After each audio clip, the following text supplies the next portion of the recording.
I think the king right now, his best bet would be to distance himself completely, make it clear to Harry that the Sussexes are not welcome at all in Britain for a very, very long time.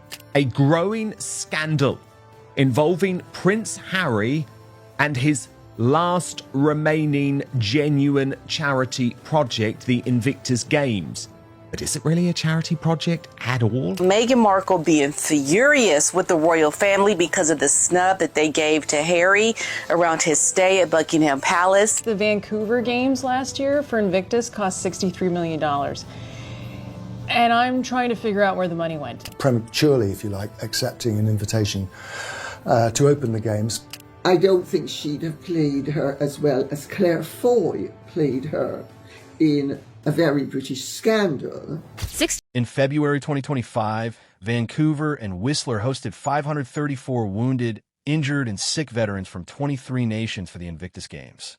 Coldplay's Chris Martin performed the anthem live. 40,000 people packed the opening ceremony.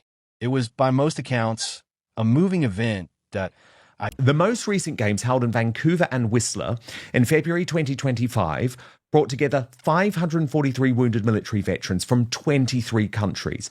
The total cost 63.2 million Canadian, or approximately $118,352 per competitor. T also cost $63.2 million Canadian dollars to stage. That works out to roughly $118,000 per competitor, more than 50 times what the U.S. Warrior Games spends per athlete on a comparable event.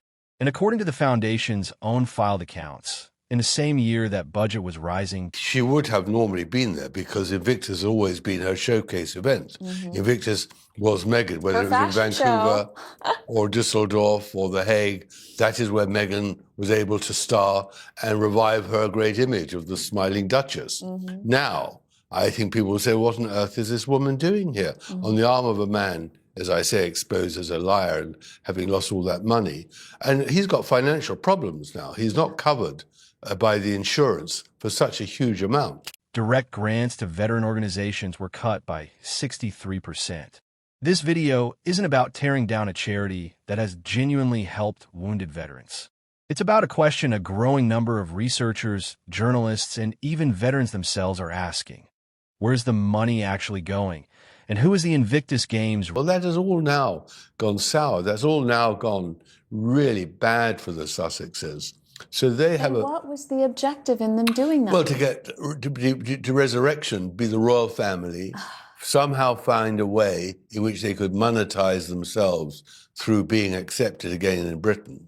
But of course, they're not apologizing. They have no contrition for the terrible things they've done over the last 5 years. So I never understood exactly how they thought it would play out, except that Really serving now.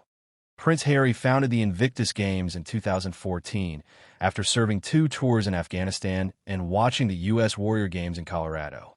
The idea was simple: give wounded and sick service members a stage, a sense of purpose, and public recognition. Most of them lose the moment they leave. There's an irony here that Harry is spending millions of dollars taking the Daily Mail to court and their owners for an invasion of privacy when the only commercial success Harry has is invading his family's privacy. Has that not dawned on him that if you go read the biography that they paste on whatever, speech Harry's giving at whatever Honda convention in Ohio now these days, because now he's a motivational speaker, I guess. They all say, that he wrote this sensational book that everybody loved, this best-selling book, and they talk about the Netflix series. Like, if his bullet points are these 2 projects that tore his family to shreds and, really disrupted their privacy, how does he have the audacity to go sit in a courtroom and try to take somebody to task for doing the same thing to him? Leave the uniform behind. Invictus means unconquered. For years, that story was largely unquestioned. It's hard to criticize a charity built around veterans overcoming injury. But the Invictus Games Foundation, the UK-registered charity that owns and licenses the Invictus brand internationally, is required. I think, when you get to be a person like Harry, you don't really have much self-awareness, let alone self-criticism, let alone allow yourself to be surrounded by people who say, well, you know, are you absolutely sure that that's accurate? And they've been living in a bubble. They've been living in a self-fabricated bubble where they have effectively believed themselves to be the victims. Yes. Well, now, they're not the victims, they're the perpetrators. To file public accounts. And this year, after what watchdogs noted was a 2-year filing delay, those accounts became the center of the story. Here's what the Foundation's 2024 annual accounts, filed with the UK Charity Commission, actually show. Foundation income rose 41% year-over-year. If I was him, I would be annoyed because, you know, it puts pressure on him and it puts him in a difficult position. I mean, let's be clear. When the Invictus Games were launched in London back in 2014, the monarch, Queen Elizabeth, she didn't attend. You know, then Prince Charles and Camilla did, and Prince William, but the monarch didn't. So there's no obligation for the king to attend these games next year. You know, but I'm sure he might want to. He'll support ex-servicemen. But the whole way it's been done is awkward and I would say unpleasant. Cash reserves grew roughly. A new 6-figure executive position was created. The highest paid staff member earned between £150,000 and £166,000, well above typical pay for a UK charity of size. In that same year, direct grants to veteran organizations. Is complete drama, and I believe the drama comes from Harry's wife. And I always explain why, because it makes a lot of sense to me. And I'm sure to a lot of you it makes sense as well, because now reports are claiming that Meghan Markle is furious. The girl is angry. The girl is completely lost her mind. They say she is not just upset or a little disappointed about what happened with Harry being turned away from Buckingham Palace. She is actually furious. And let me tell you why she's furious. You want to know why she's furious? Because she wants a reason to be furious. Meaning money that goes straight to groups supporting individual veterans. Dropped from roughly £535,000 to about £200,000. A 63% cut. The foundation publicly states that 92 pence of every pound goes to charitable activities. That's technically accurate. Last year in Vancouver, that was $63 million. And I thought, oh gosh, you know, that's a hefty amount of change. And I thought, why did it jump up $20 million? You know? And so I've been looking at government deals or government reportings, and I just, you know, but I kept coming back to this budget here, this Invictus Games 2025 expense budget. Something kept, you know, I would go and I would like get lost in another, like in the Sydney Games, and I'd go, no, but I gotta look at this pie chart. Under charity commission rules. But that category includes the cost of staging the games themselves, venues, production, travel, facilities. It is not the same as direct financial support reaching individual veterans. Independent researcher Rachel Maxwell, a commercial pilot who has spent months cross-referencing the... For comparison, the US Warrior Games, a similar competition for wounded American service members, runs on roughly $2 million a year. Germany's Invictus-style competition costs about $200,000 and involves half as many participants. The public's taxes footed a portion of the bill. According to tax returns on file, the public picked up half the tab for Vancouver, with the Canadian federal government contributing $15 million through the Veterans Affairs Canada and the province of British Columbia contributing another $15 million through its Ministry of Tourism, Arts and Sport. Filings has been a most vocal figure pushing this analysis into public view. She's argued that veterans might have been better served by direct support, prosthetics, home accessibility modifications, adapted vehicles, than by an increasingly expensive annual event. It's worth being precise here. Maxwell's conclusion... So, here we have, this is the original budget. It's $60 million. Okay, first and foremost. And I want you to pay attention to two numbers, accommodation and catering at 18%, and workforce at 18%. Now, if we're using this 60 million, right? So 1% of 60 million is 600,000. So if you look at like ceremonies and villages, you're going, okay, well, that's 6 million, right? 600,000 times 10. Okay, that's 6 million. Technology and broadcast, okay, that's like a little bit over, 6 times 12 is what? 7.2 million. You go, okay. Same thing with marketing and partnerships. All right. Are her own interpretation of publicly available numbers. No Canadian or UK regulator has confirmed a formal investigation into the 2025 budget, and there is no evidence in current reporting that any individual, including Prince Harry, personally profited from the game's finances. Royal biographer Tom...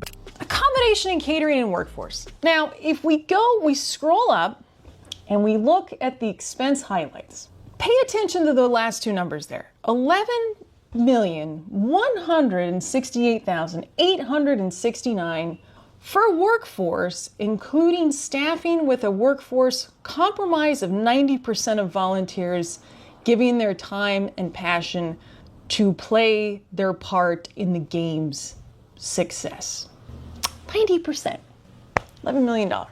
So, and then we have 10.7 million for accommodations and catering.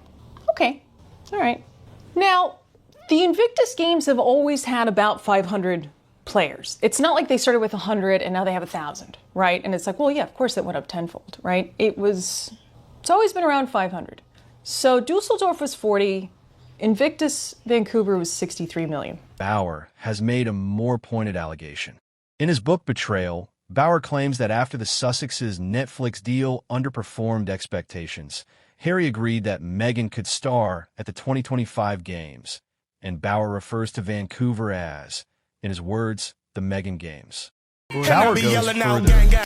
I think that was an error, and I found it in a Canadian, a state document that was by the Canadian government. Anyway, but we'll return to that later. Let's go over accommodation and catering, because that was the first one. All right, so accommodation and catering. So I went on the hunt to figure out where they were staying, and I found in this document, in the Family and Friends Information Guide, I found out where they were staying.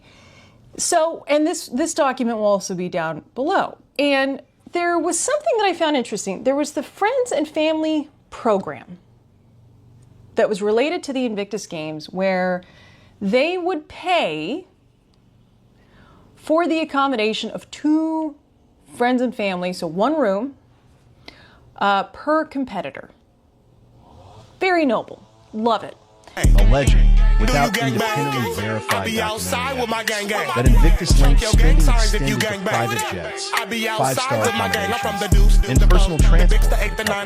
It's important to flag that this specific claim hasn't been substantiated by financial records from the and the foundation has not addressed. I could not find any kind of an entry fee for the athletes, but I also didn't find that all veterans were allowed into the Invictus Games. So I don't know if you had to go through like a sponsorship model to get in.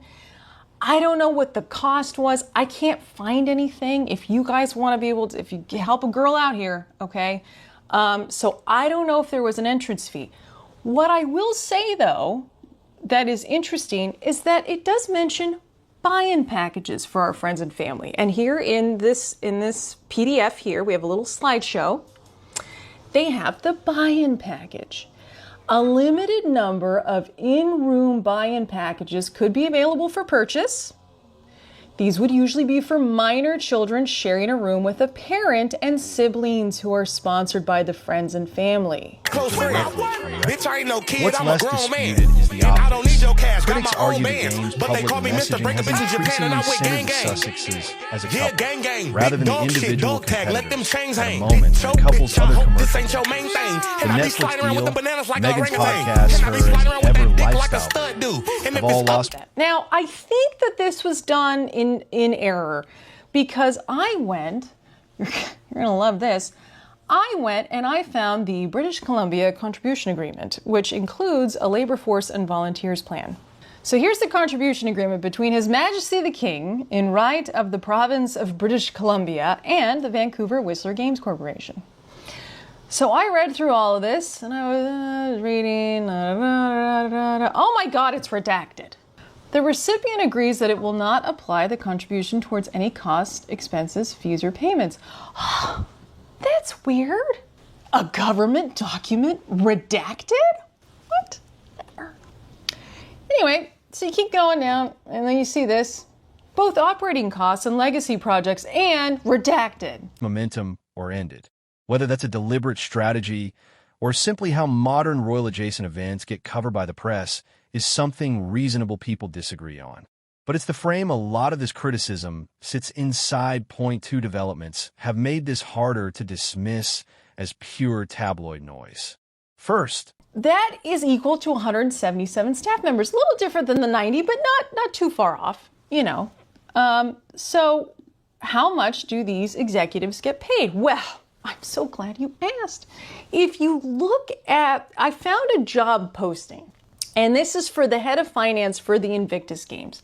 Salary for this position is $130,000 to $150,000. Okay, comprehensive benefits are also provided. 2-year contract. Cool. All right, we got that. So I'm going to go back and do my little math here. So 9 executives, and I'm going to pay all of them $150,000, right? 9 executives at $150,000 is $1.3 million. We're going to multiply that by 2, okay? Because remember, it's a 2-year contract. So that's $2.7 million total, okay? Boeing, which co-presented the 2025 Vancouver Games as a long-term partner, has confirmed it will not be participating in the next Games, Birmingham 2027. Second, and arguably more significant, Australia's federal government announced in its 2026 to 27 budget that it will not renew Invictus Australia. The Invictus Games Foundation, the British charity at the centre of the operation, recently filed its 2024 annual accounts with the UK Charity Commission after a 2-year grace period. The numbers, Paula reports, raised red flags. In 2024, the foundation cut its direct grants to veteran organisations by 63%, from £534,973 to just £200,328. The same year that foundation income rose 41%, a new 6-figure executive role was added, and cash reserves grew to $2.3 million. It's roughly $3 million annual funding that made up about 80% of that chapter's income. Invictus Australia CEO said they found out minutes before the budget was made public.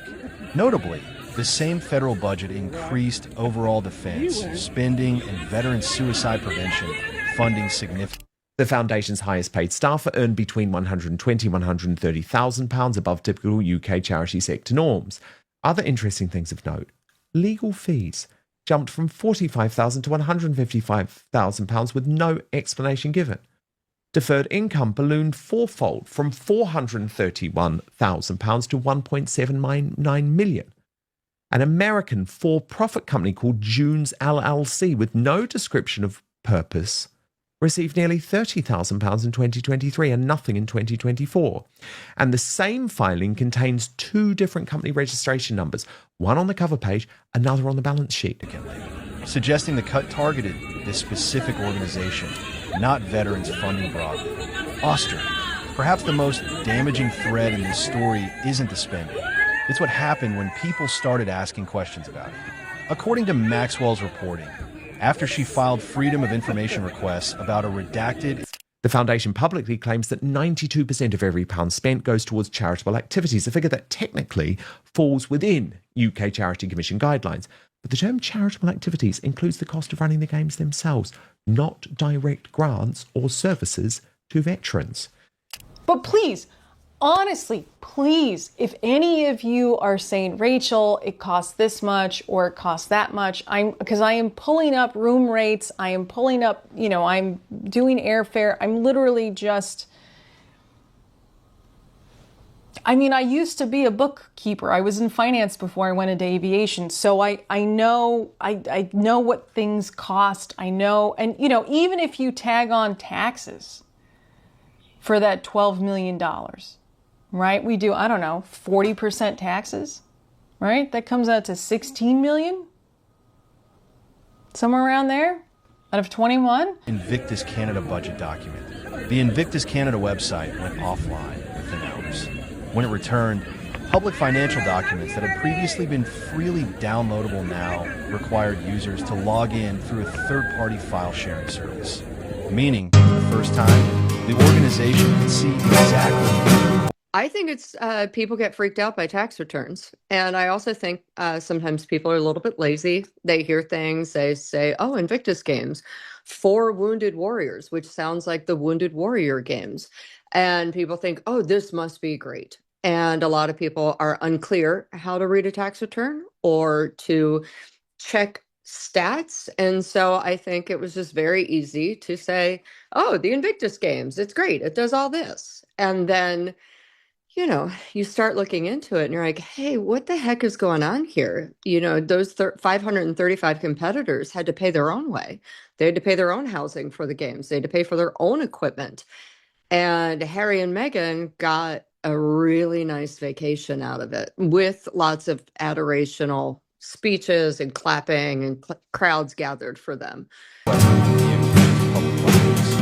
be clear about what we can and can't vote, the timing described here comes from researchers in Warren County, and the foundation hasn't given detailed public explanation for their actions. Technical explanation, but the optics. Harry and Meghan came in for 10 minutes for an adoring love shot. And of course, Meghan kissed Harry. And it looked like it was good and full. It wasn't. So I think the public interest is waning. And also in this time of economic disparity, people really want to know where their money is going to. And there are lots of other places that actually support veterans, may give them prosthetics if they need, may build a wheelchair ramp at their home, which is necessary, may do things that really help people as opposed to helping Harry's ego. A charity restricting access to are, at minimum, a communications failure. None of this erases what Invictus has meant to hundreds of wounded veterans over the past decade. Competitors and their families consistently describe it as genuinely life-changing.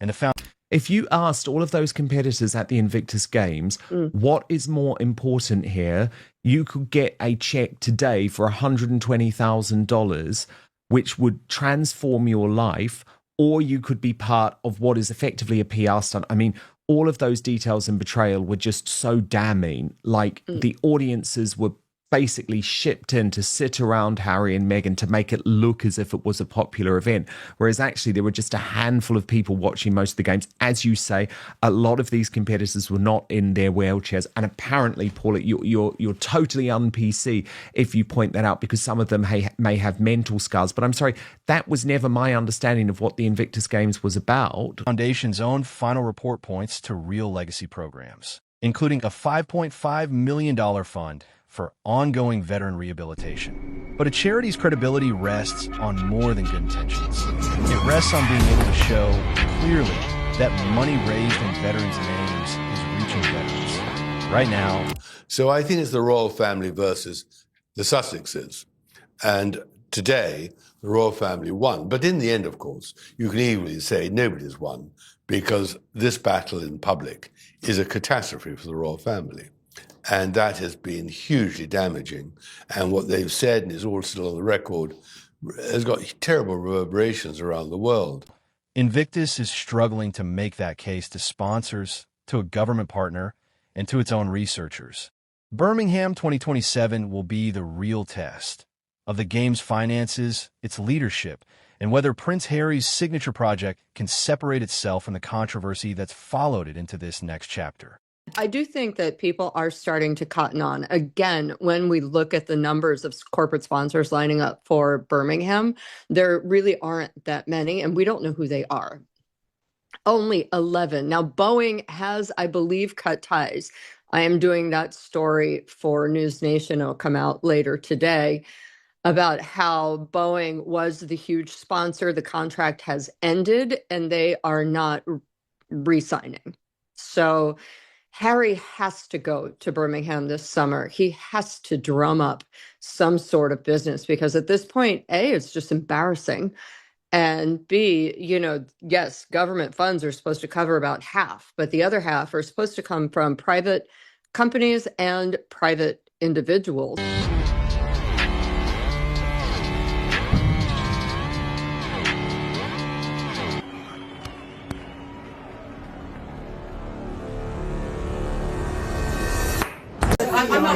Yeah, don't cut into a face.